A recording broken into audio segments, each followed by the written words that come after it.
날씨도 축축한데 또 힘을 내어서 우리가 하나님께 나아가길 바랍니다. 인사 마칩시다. 반갑습니다.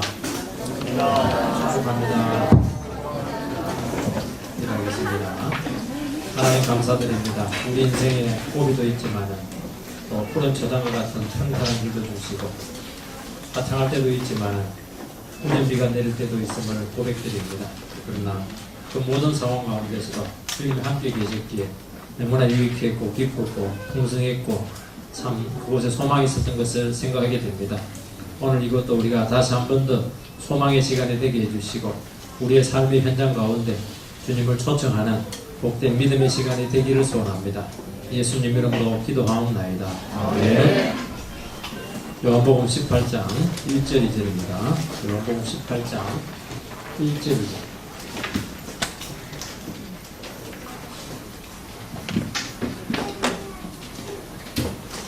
요한복음 18장 1, 2절 한 목소리로 읽겠습니다. 시작. 예수께서 이 말씀을 하시고 제자들과 함께 기드론 시내 건너편으로 나가시 그곳에 동산이 있는데 제자들과 함께 들어가십니다. 그곳은 가끔 예수께서 제자들과 모이시는 곳이므로 예수를 가는 유다도 그곳을 알더라. 아멘.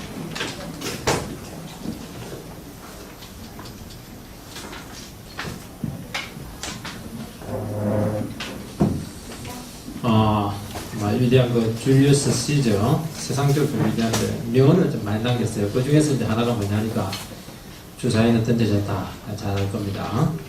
그가 군대를 이끌고 이탈리아 북부 루비콘강을 군대를 이끌고 건너면 안 되는데 딱 건너고 나서 한 말이죠. 국법을 어긴 겁니다.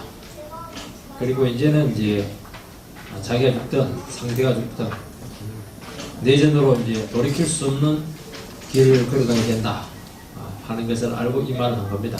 그래서 이 말의 뜻은 돌이킬 수 없는 전환점이 되었다. 다시 돌아올 수 없는 길을 건넜다. 그런 의미로 사용됩니다. 요한복음은 크게 이제 세 단락으로 구분이 되는데 1절에서 12절까지가 12장까지가 7가지 표적을 통해서 증거한 것이고 13절부터 우리가 지난주까지 본 17장까지가 예수님의 강화 설교입니다. 그리고 오늘 본문부터 마지막 절까지가 예수님의 순환이고 부활입니다. 그러니까 오늘 이 본문은 본격적으로 주님께서 순환의 길을 이제 걸어가시는 장면입니다. 그런데 이 본문을 기록할 때 마치 돌이킬 수 없는 강을 걷는 것처럼 주사위는 던져졌다 하는 것 같은 그런 심정으로 시작한다는 것을 알게 됩니다. 곧바로 체포되시고 신문당하시고 재판받고 빌라도의 언도가 있게 되고 즉각 십자가에 못 박히게 되고 모든 것이 급박하게 움직이게 되고 어떻게 물꼬를 돌이킬 수 없을 정도로 착착착 이렇게 진행이 되는 것입니다. 이런 의미에서 첫 1절 장면 기드론 시내를 건너는 이 장면 그것에 대한 이 기록은 상당히 그 장엄한 의미를 우리에게 주고 있다는 것을 알 수 있습니다. 우리 인생도 마찬가지입니다. 마치 돌이킬 수 없는 인생의 전환점이 있습니다. 일단 한번 건너버리면 이제 돌이킬 수가 없어요. 한번 선택하면 돌이킬 수 없습니다. 죽음의 고비를 맞이할 때도 있고 인생의 막다른 골목에서 내 인생을 어쩔 수 없이 던져야 될 때가 있습니다. 오직 주님의 기쁘신 뜻만을 믿고 자신의 모든 것을 드려야 될 그런 순간들이 있습니다. 이때가 기드론 시내를 걷는 루비콘강을 건너는 그런 심정인 것입니다. 엄청난 결단의 순간이고 칫하면 뭐 하면 돕니다.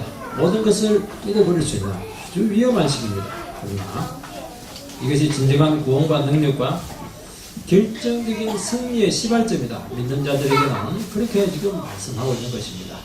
우리에게도 그런 위기의 순간, 위험한 상황 가운데서도 다시 한 번 더 주님이 기드론 시내를 걷는 같은 그런 믿음의 결단으로 자기 인생을 던지게 될 때 바로 그때부터 엄청난 승리의 시작이 된다 하는 것을 말씀하고 있고 그 말씀을 믿으시는 여러분들이 되시기를 축원드립니다. 첫 번째는 기드론 시내를 건너가고 있습니다. 1절 말씀을 보면 예수께서 이 말씀을 하시고 제자들과 함께 기드론 시내 건너편으로 나가시니 그곳에 동산이 있는데 제자들과 함께 들어가시니라. 이 말씀을 가지고는 그 전에 있었던 말씀 17장 대제사장적인 기도죠. 그러니까 이 말씀을 길게 했다고 하는 것은 뭐냐, 어떤 그 실내에서 예루살렘 성 안에 어떤 가정 안에서 했다고 봐야 됩니다. 이제 저녁이 되어서 이 평소에 노숙하던 그 성곽 어느 지역, 우리식으로 말하면 쉽게 말하면 이 감람산 이것을 향해서 지금 떠나고 계시는 것입니다. 이 공간복음 마태, 마가, 누가복음에는 이제 겟세마네 동산으로 갔다 그렇게 기록되어 있습니다.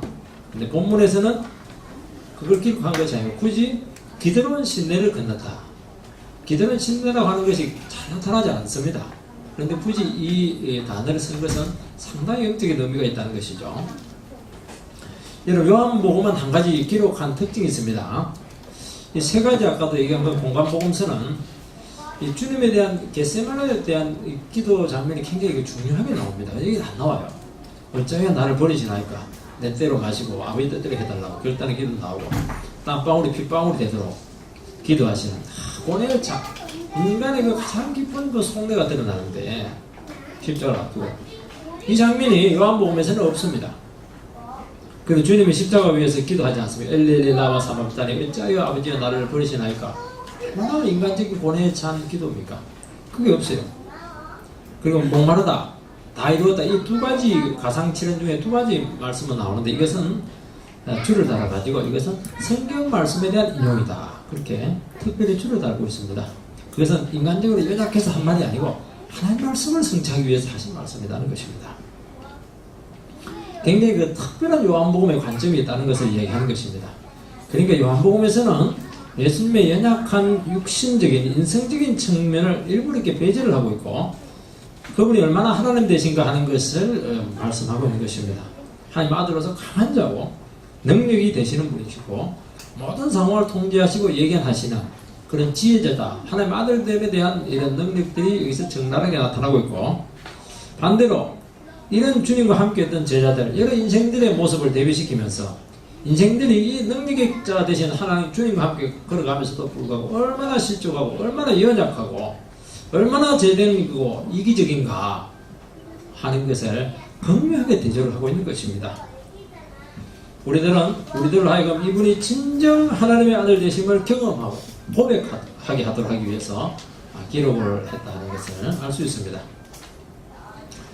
이 기드론 시내는 예루살렘 성하고 이제 감람산 사이에 있는 시내인데 평상시에는 거의 만나 있습니다.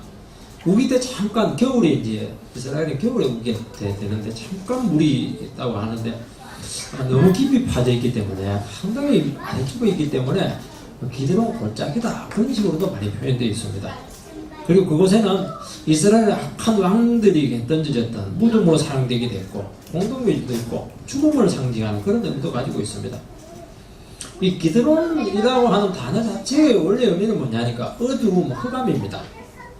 이 지역이 상당히 어두웠던지는 모르겠지만 굉장히 좋은 인상은 아니라는 것을 알 수가 있죠. 그리고 주님께서는 지금 바로 이 기드론 이 흑암 같은 어두운 이 시내를 저녁에 밤에 지금 빛 대신 주님께서 그 어둠의 강을 건너고 있는 것입니다. 여러분 창세기 1장에 보면 천지를 창조하신 내용이 나지 않습니까? 흑암이 깊음 위에 있었는데 갑자기 하나님께서 빛이 있으라하니까 흑암은 물러가고 빛이 등장하면서 본격적으로 새로운 창조가 이제 시작이 되는 것입니다. 마찬가지라는 거예요.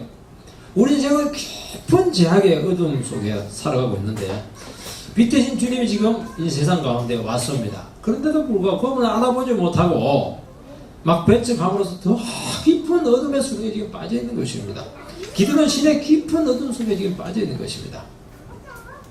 그래서 주님께서는 이 모든 어둠과 흑암을 정복하기 위해서 기드론 시내를 건너고 있다 하는 그림을 여러분들이 충분히 그려내셔야 된다는 것입니다.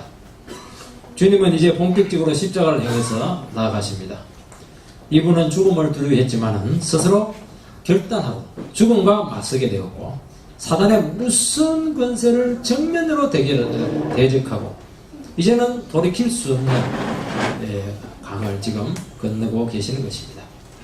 이제부터 이제 원하든 원치 않든 막 떠밀리듯이 본격적으로 어둠의 세력과의 전 우주적인 영적인 전투가 치열하게 시작이 된다는 것입니다. 우리의 구원은 단지 주님이 인간의 죄를 대신 지시고 십자가에 못 박히신 수동적인 예수님의 자기 수용, 결단 이것만 자꾸 생각을 하는데 그렇지가 않아요. 이거는 지극히 일부분에 불과합니다. 굉장히 중요하지만 그 보이지 않는 가운데 가장 치열한 어둠의 권세 잡은 자 이 사단과의 찬영적인 전투가 있었고 십자가 위에서 사단은 막 주님을 막 쓸때렸습니다.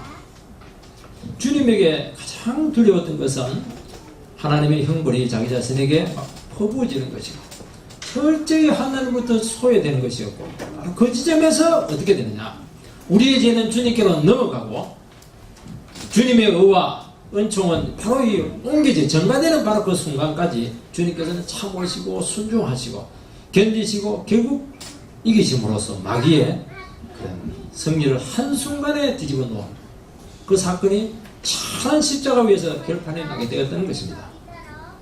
죽음과 제 권세까지 깨뜨리신 것이죠. 사단의 머리를 밟았습니다. 바로 이 위대한 승리가 어디서 되느냐, 기드론 시대를 건너는 그 시점부터 순간부터 돌이킬 수 없는 수순에 따라서 진행이 되었다는 것이고, 이때 흑암의 세력과 빛의 세력이 총 결집해서 누가 이 주도권을 가지느냐, 이 문제를 가지고 지금 천한 영적인 전투가 지금 벌어지고 시작되는 것입니다. 당장은 실패한 것 같았지만 완전한 승리가 여기서부터 시작이 되었다는 것을 말씀하는 것입니다. 여러분, 이 기드론 시내를 생각하면요, 구약의 한 장면을 여러분들이 반드시 생각을 해야 됩니다. 기드론 시내를 하면 어디서 생각해야 되냐면 다윗이 아들 압살롬의 그런 반정으로 한순간에 정권을 따르게 됩니다. 그래서 막 급히 왕궁을 비우고 도망을 가게 되는데 그때 걷는 시내가 뭐냐, 기드론 시내를 건너갔더라, 그 표현이 나옵니다. 다윗은 지금 모든 것을 한순간에 다 잃었습니다. 그에 대한 하나님의 뜻은 완전한 실패로 돌아가게 되는 것처럼 보입니다.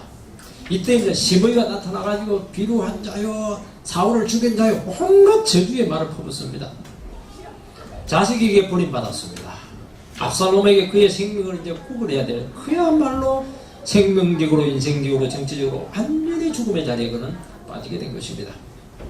특히 그의 마음을 가장 치명적인 아픔을 주었던 사람이 누구냐 하니까 그의 친구였고, 영적인 친구였고, 모사였던 아히도벨의 반역이었습니다. 그래서 다윗은 얼마나 괴로웠던지, 나의 마음을 나누었던 그 친구가 밥상에서 나의 뒷발꿈치를 들었다, 그렇게 하면서 그 아픔을 시편에서 지금 노래하고 있습니다. 그런데도 불구하고 다윗이 이 장면에서 어떻게 하느냐, 자기를 잘 지킵니다. 성질대로 하지 않고, 행동하지 않고, 저놈의 시므이 당장 머리를 그냥 요절내라, 그렇게 하지 않고, 놔둬라. 두 아들은 죽이자 하는데 놔둬라, 하나님께서 나에게 고통을 주었다, 그렇게 하면서 참으십니다. 모든 것을 내려놓고 주님의 섭리에 철저히 자기 자신을 맡기시는 것입니다. 그 순간 다윗의 승리는 이미 보상이 된 것입니다. 시므이에게 복수하지 않았고 그를 따르지 않는 사람들에 대한 원망들, 내가 말이지 왕으로 있을 때는 저렇게 잘하더고 충성하더니만 참나 변절되었네, 이렇게 하면서 넋두리 하지 않았고 일절 자기 감정이 나타내지 않았습니다. 눈물 흐리는 백성들에게 막 감정적으로, 인간적으로 부둥켜 알면서 막 그냥 세상 무너지듯이 그렇게 자기 감정을 노출하지 않았습니다. 그래서 이 기드론 시내의 건nom이라고 하는 것은 선리적인 건nom이었고 그의 인생에 대한 사형 선고였고 가장 어둠의 순간인데도 불구하고 빛 대신 하나님 진리의 말씀을 붙들고 묵묵히 그 죽음의 자리, 고난의 길을 걸었던 것입니다. 그 순간 이미 어둠의 세력은 힘을 잃게 되면서 아히도벨은 자결을 합니다. 압살롬은 그가 얼마나 악한 인간인가 하는 것만 드러내고 무참하게 죽임을 당해서 기드론 골짜기에 그 시체가 버려지게 되는 것이죠.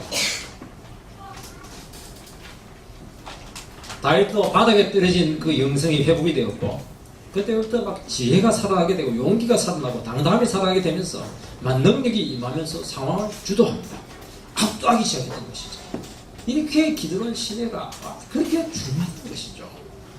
그는 다시 회복이 되어서 정말 하나님 마음에 합한 종으로 세워지게 되었고 그리스도를 예표하게 되었고 하나님 나라를 보여주는 정말 위대한 왕으로 바로 이때 이 사람은 시작이 되었던 것입니다. 그래서 이스라엘을 다시 한 번 더 위기에서 구원을 해냈던 것입니다.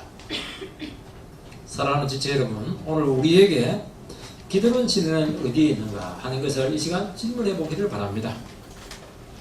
죽음의 흑암 속에서 모든 것을 다 잃고 아무것도 의지할 것 없는 완전한 실패만이 기다리고 있는 그곳이 아마 우리에게 있어서 기드론 시내가 될지도 모르겠습니다.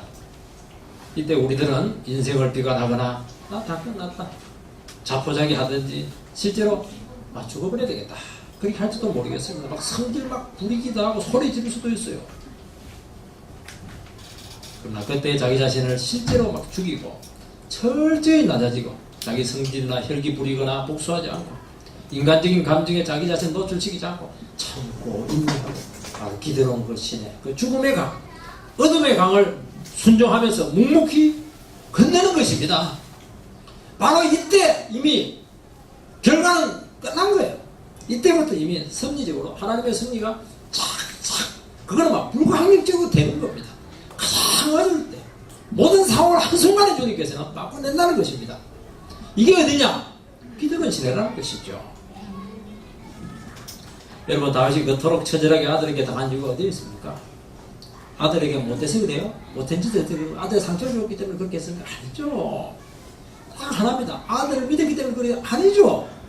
반신반의였어요. 아들에 대한 부모로서의 인륜적인 마음을 아들이 무슨 뜻을 해도 내가 부모로서 참아야지 그것도 아니에요. 그건 인간적인 해석이죠. 그렇게 해서 당한 게 아닙니다. 다윗은 그런 위기 상황 가운데서도 절대로 인간적인 방법을 사용하지 않는 것이 문제였던 것입니다. 다윗은요, 이 압살롬 아들이 이상하다는 것을 너무나 잘 알고 있었습니다. 왜냐하면 정보원들이 많거든요. 그의 용서받을 수 없는 비행들 알고 있었고 그런데도 불구하고 막 선의를 베풀고 또 돌아오게 하고 망명지에서 그런데도 불구하고 회개하지 않고 괴롭히고 애미기고 이렇게 하는데도 다 알고 있는 거예요. 전혀 회개하지 않는 것까지 다 알고 있었습니다.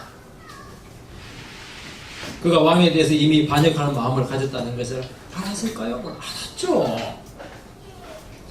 어디가 알았습니까? 백성들의 마음을 지금 도둑질 하는 거예요 지금. 그걸 듣고 간파하고 있었던 것이죠. 그리고 무장비 세력들 자기 편들 막 끌어모으고 있어요. 정치적으로 군사적으로 막 끌어모으고 있습니다. 왕의 행세를 해요. 말 타고 다 다니면서. 그런데도 불구하고 다윗은 자기 스스로의 힘을 쓰지 않았고 인간적인 방법을 사용하지 않다가 완전히 나아떨어진 것입니다. 그는 말씀을 믿었고 하나님의 뜻을 붙들었는데 결과는 완전히 당한 것이죠. 여러분 믿고 사랑하고 최선을 다하고 믿음으로 내 삶을 맡겼는데 결과가 보니까 너무 비극적이에요. 이때 우리는 위기에 빠지는 것입니다. 이때 자포자기 해야 되느냐 성질 부려야 되느냐 어떻게 해야 되느냐는 거죠. 이게 내가 하나님의 말씀 붙들고 산 게 이게 무슨 의미가 있냐는 게 이게 나는 끝난 거예요. 이거 내 주님 때문에 말이지 내 마음대로 행동 못하고 이렇게 하는 말 손에 나보고 말이지 인생 종쳤다는 거예요. 쉽게 말해서 얼마나 큰 비극이에요 이게. 주님 믿었다 완전히 망한 겁니다. 쉽게 말해서 얼마나 자책이 되고 후회가 되었겠습니까? 그 순간을 생각하면요 너무 할 말이 많은 거예요. 억울하게 너무 많은 거예요 이게. 후회가 너무 되는 게 이게 후회만큼입니다. 그러나 침묵하고 다시 한 번 더 하나님의 뜻에 그 상황을 맡기고 자기 자신을 드리는 것이죠. 이게 뭐냐? 이게 우리에게 있어서 기드론 시내가 된다는 것입니다. 성령 여기서 하고 여기서 이걸 해내야 돼. 이걸 못 해냅니다. 조금만 더 힘들고 어려우면요 모든 과거의 문제들까지는 모든 오해들 그냥 모든 너그러움을 다 쏟아내기 때문에 이미 그래서 실패로 끝난 거예요. 아무 의미가 없는 거예요 이게. 예수도 마찬가지 아닙니까? 인생들의 모든 악과 음모를 다 하셨고 특히 제자 중 하나 유다의 배신도 다 알았고 얼마나 힘들었어요. 그 유다의 배신을 이야기할 때 네가 내 발꿈치를 때렸다. 아이돌의 배신하고 같이 그렇게 인용을 하는 겁니다. 근데 나랑 같이 밥을 먹고 모든 좋은 영적인 교제를 다 나오고 모든 축복이 다 나오는데 나의 비밀을 다 알고 있는데 네가 그렇게 나를 배신하니까 나는 꼼짝없이 당하게 된다는 것이죠. 얼마나 고통, 하늘이 얼마나 많아.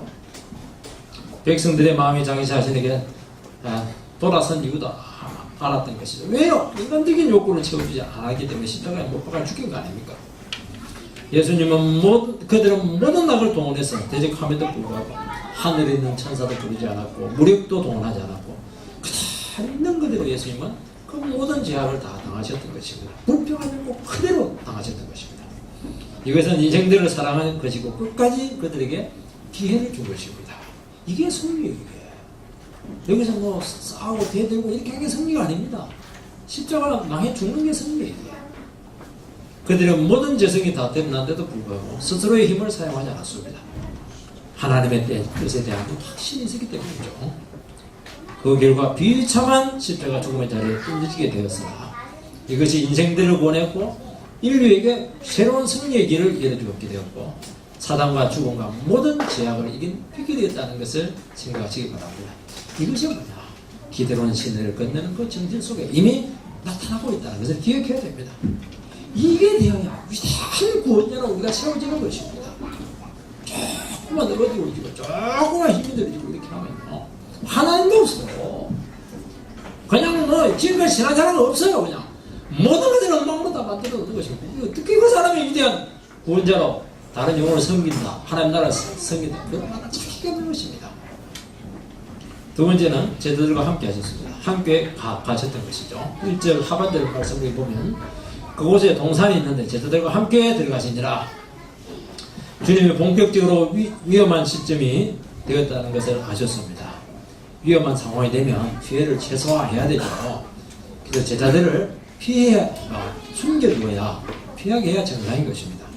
그런데 주님께서는 그 제자들, 많은 제자들을 그 위험한 자리, 체포되는 그 자리까지 심지어는 십자가 앞까지 데리고 갑니다. 함께 갑니다.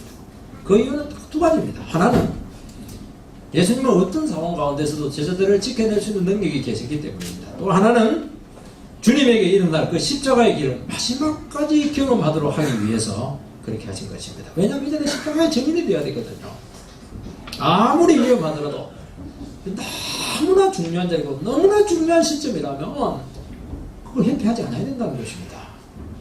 여러분 십자가에 가는 길은 복음의 핵심이고 이 길을 가면서 겪게 되는 위기와 혼란과 위협을 경험하면서 진리된 구원의 의미 이게 쌓게 되는 것입니다.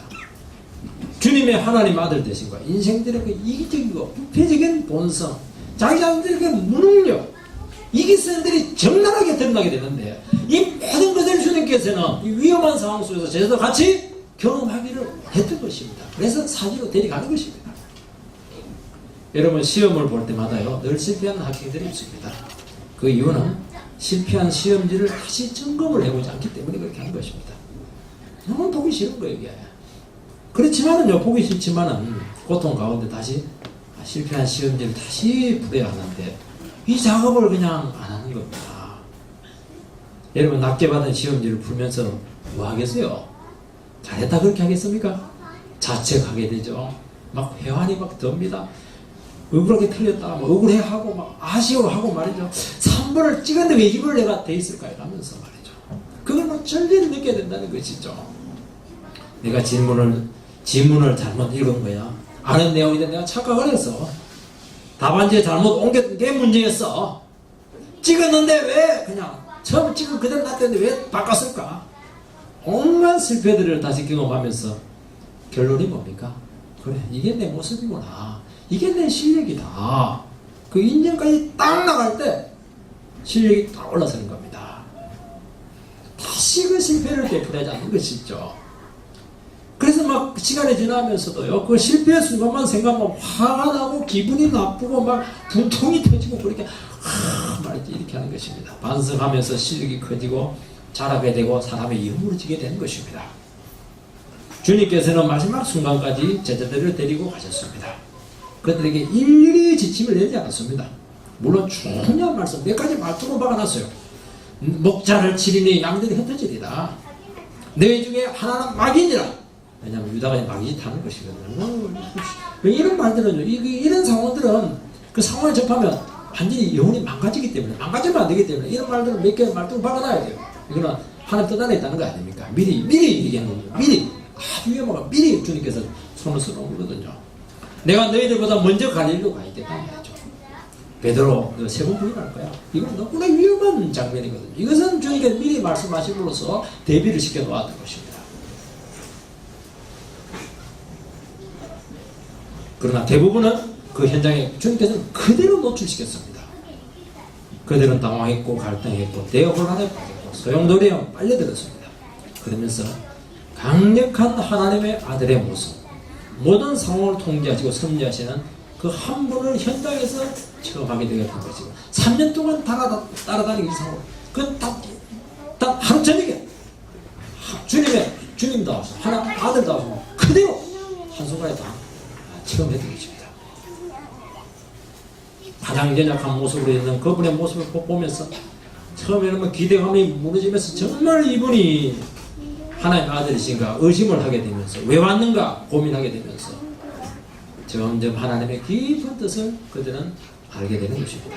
하나님의 사랑, 그분의 구원, 죽음에 대한 극복, 인생과 인생들의 열정의 한계를 겪으면서 주님의 이 십자가만이, 이 십자가 길만이 인생의 해답이구나. 이것만이 우리가 붙들어야 되는구나. 이것만이 인생의 그냥 생명이구나 하는 그들 뼛속까지 심겨두기 위해서 주님께서 절대로 숨겨놓지 않아야지고 데려갈 수 있는 데까지는 데리고 갔던 것입니다. 저희들의 처절한 실패의 경험이 그들로 하여금 주님에 대해서 더 간절하게 했고 십자가의 길이 자기 자신들의 인격 속에서 새롭게 실현되고 거듭나게 했던 것입니다. 베드로가 3번 부인했던 것, 말고의 길을 잘랐던 것, 요한이 나체로 도망친 것, 제자들이 무서워가지고 주님 버리고 도망친 것들, 침체돼서 고향으로 내려간 것들 한 번도 제자들은 성취한 게 없어요. 사실은 막 이거 볼 때마다 막 얼마나 가슴이 찢어지겠습니까? 사실은 고통스러운 분은 예수님인데 말이죠. 자기들이 그냥 더 고통을 당한 거예요. 긍정적인 부분이 전혀 나타나지 않고 있습니다. 철저히 실패했고 연약한 점만 기록되어 있으니까 그게 뭐냐면 그게 자기 자신의 모습이었다는 것입니다. 오늘 우리들을 주님께서는 사지로 위험한 상황으로 끌고 가시는 것처럼 보일 때가 있을 것입니다.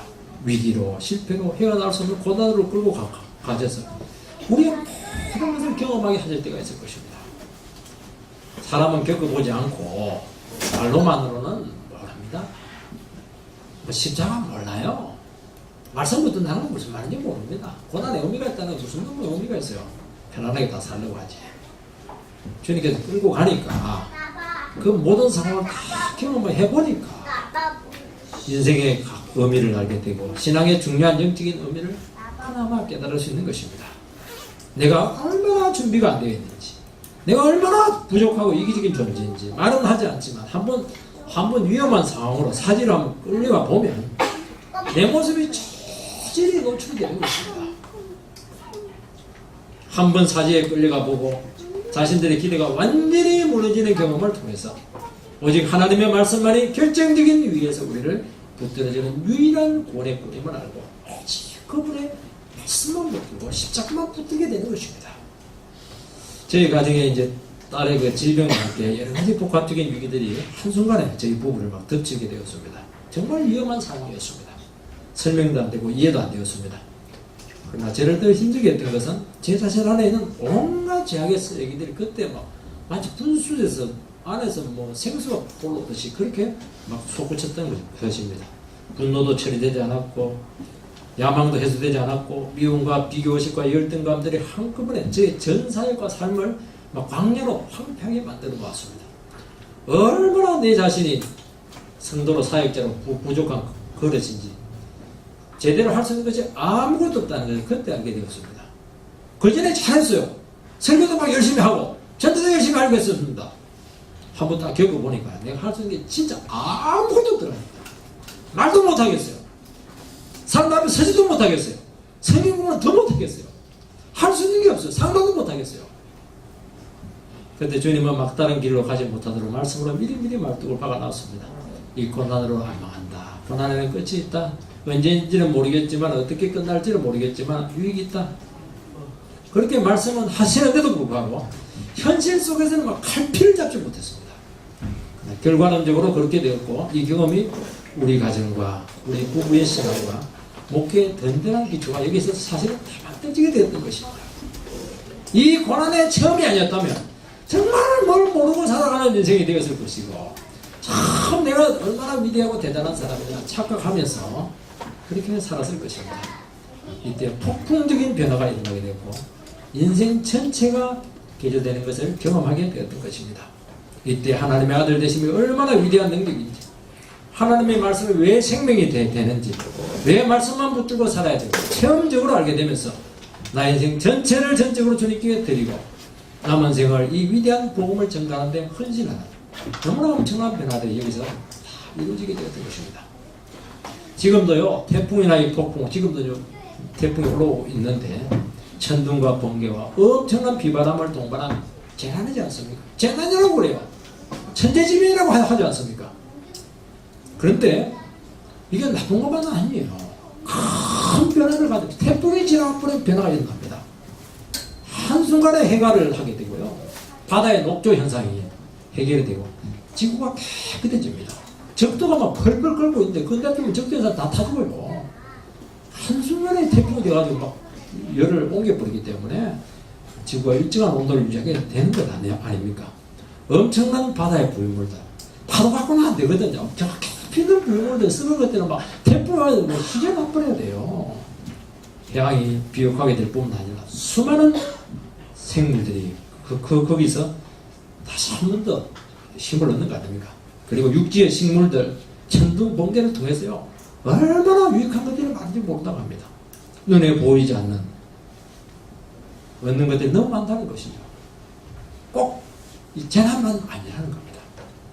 여러분, 주님이 우리를 인생의 사지로 데려가심을 이 시간 감사하시기 바랍니다. 그래서 스스로 안 갑니다. 쟤네들 알았으면 그거 따라갔겠어요? 안 가죠. 모르니까. 주님은 대낮에 데려가니까. 그 대낮으로 따라간 거예요. 가보니까 사지예요. 정말 위험한 상황입니다. 그 가버리면 도망갈 데도 없어요. 망한 것 같고 완전한 실패자 인생입니다. 그러나 그 사지로 우리를 몰아넣으신 분이 주님이시고 반드시 지키시고 일상적이고 평안한 삶에서는 결코 얻을 수 없는 인생의 지혜와 말씀의 능력을 이 짧은 이 순간에 모든 것을 다 장착을 시켜줄 것입니다. 여러분, 우리 인생 중에서 주님과 사지로 끌려가지 않고 다져진 영혼들은 저는 지금까지 본 적이 없습니다. 이것이 우리 인생의 든든한 기초가 되어서 끝까지 지켜줄 것이고 자신을 버리고 오직 생명을 얻고 정가하는 삶에 우리 인생을 드리게 될 것입니다. 그래서 여러분들은 자기 자신의 실패에 대해서 아무 자책하지 마시기 바랍니다. 사람들은 인생의 실패에 대해서 상처를 받기도 하고 엉어리가 맺혀서 앞으로 남은 인생을 더 힘들게 하는 것을 많이 봅니다. 그러나 주님과 함께한 이 사지 체험은 너무 우리 인생을 부욕해 하고 새로운 인생의 전환점을 가져오기 때문에 나중에 보면 두고 감사 제목이 돼요. 내 이 미천 때문에 내 남은 인생이 그렇게 복되었다, 그렇게 이야기를 하는 것입니다. 저도 그때 체험 때문에 지금 목회를 하고 있는 거예요. 지금 그나마 목회를 하는 겁니다. 베드로가요 3번 부인한 것 때문에, 도마가 주님의 부활을 의심한 것 때문에 뭐 침체되었다거나 양심의 가책으로 고통받았다, 그런 기록 없습니다. 왜요? 그 자기 자신의 모습을 인정하는 거 아닙니까? 그건 주님을 더 붙드는 거예요. 부끄럽지만 그것 때문에 주님을 알게 되었기 때문에 그 능력으로 남아있는 생을 완전히 주님께 숨겨드리지 않았습니까? 자신의 연약함을 진실로 깨닫고 새 사람 되고 사랑을 너무 많이 체험을 해서 어느 누구도 따라올 수 없는 그 생명의 삶, 죽음을 겁내지 않는 삶을 살았던 것입니다. 주님께서는 바로 이것 때문에 제자들을 그 위험한 사지의 순간에도 데리고 가서 모든 어려움들을 경험하게 했던 것입니다. 마지막으로는 주님과 제자들이 모이시는 곳이 있었다는 것입니다. 이전의 말씀을 보면 그곳은 가끔 예수께서 제자들과 모이시는 곳이므로 예수를 파는 유다도 그곳을 알더라. 가끔 모이시는 곳이다 이렇게 되는데, 가끔을 이게 한 번씩 뜸하게 이렇게 해석을 하는데 그게 아니에요. 원래 뜻은요, 자주 습관적으로 모였다는 겁니다. 주님은 예루살렘에 오시면 성안은 위험하기 때문에 성 안에서 사역을 하시고 성 밖에서 노숙을 하셨습니다. 바로 그곳이에요. 감난산이에요. 감난산. 노숙하면서 기도했던 곳입니다. 천한 영적인 싸움을 낮에 벌이신 후에 얼마나 지치고 피곤하겠습니까? 그래서 반사적으로 그곳에 와서 영적인 힘을 가졌던 것이죠. 집안이 아닙니다. 거친 환경이지만 거기서 영적으로 얼마나 재충전을 했는지 모릅니다. 겟세마네 동산에서 마지막 위대의 헌신을 기도를 드린 곳이 바로 이곳 아닙니까? 우리에게도 하루 영적인 싸움을 하면서 살아가는 것이 결코 쉽지 않고 너무나 지치게 할 때가 많습니다. 이때 어떻게 합니까? 답답한 마음으로 새벽 기도 나오는 것이죠. 기도 모임 나오는 것이죠. 장년부 나오는 것이고 예배에 나오게 될 때 너무 힘들고 피곤하고 졸리고 있는데도 불구하고 이게 사는 길이에요. 이게 영적으로 재충전되는 것이고 휴식이 되고 영혼이 막 살아나게 되는 것입니다. 그 힘으로 살아가는 것이죠. 예수님은 다른 할 데도 없었습니다. 상황적으로 너무 척박한 환경이지 않습니까? 여러분 심한 시집살이를 하신 나이 드신 권사님은요 새벽 기도의 힘으로 자기는 견뎠다. 자녀들을 키웠다. 그렇게 고백했습니다. 어느 집사님은 회사가 부도가 나서 완전히 망했는데 뭐 했냐? 갈 데도 없다는 게 돈이 없어가지고 오란 데도 없다는 게 3년 동안 죽도록 기도했고 기도하다 보니까 그 힘으로 다시 재기하게 되었다. 그런 간증을 하는 것을 저는 들었습니다. 너무 힘들고 포기하고 육체적으로 쉬고 싶은데 갈 곳도 없고 숨을 곳도 없고 피할 것도 없고 피곤한 몸을 끌고 새벽에 나와서 기도할 때 주님이 만나주시고 응답해 주시고 앞으로 어떻게 살아가야 될까 그 뜻을 알게 하시고 힘을 받게 된다는 것입니다.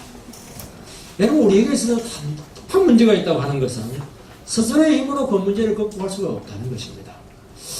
인생에 뭐가 막힌 것이 있는데 막힌 것을 뚫을 수 있는 방법이 없는 것입니다.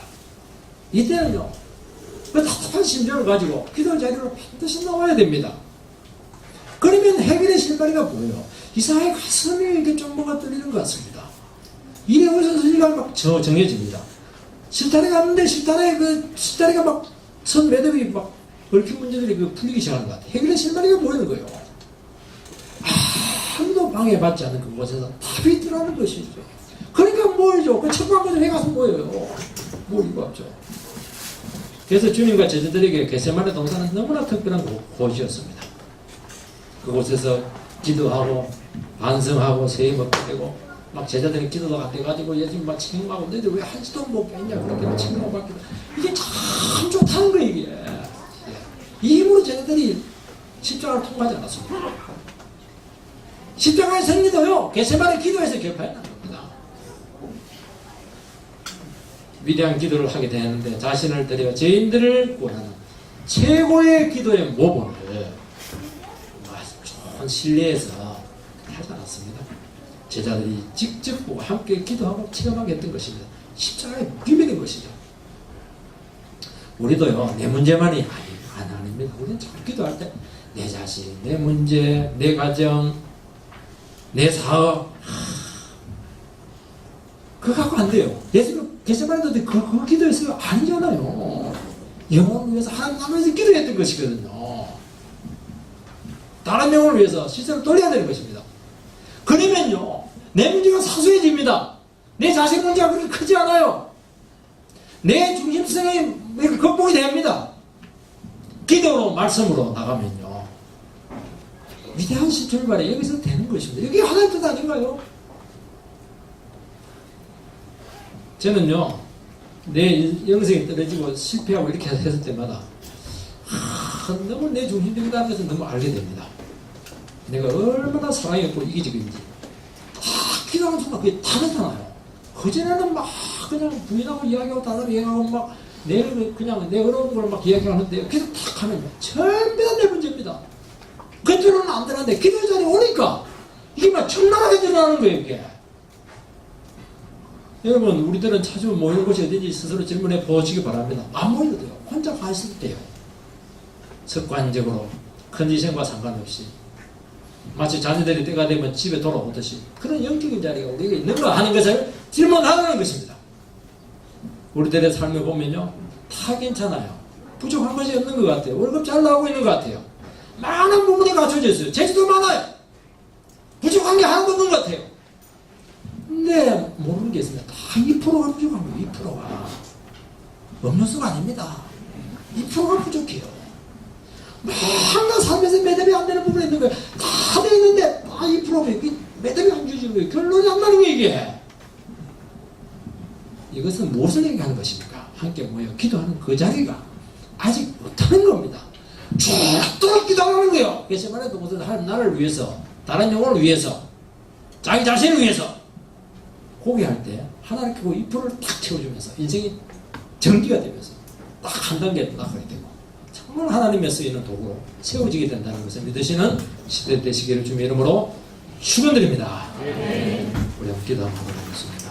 우리에게 기도로운 시내가 어딘가, 또 우리가 참 위험한 사지로 우리가 걸어가고 있는 것은 아닌지, 우리의 그런 함께 모여서 기도하는 장소 아닌가 하는 것을 가지고 주님 앞에 나가서 우리 자신들을 드리는 결단의 기도를 하시기 바랍니다.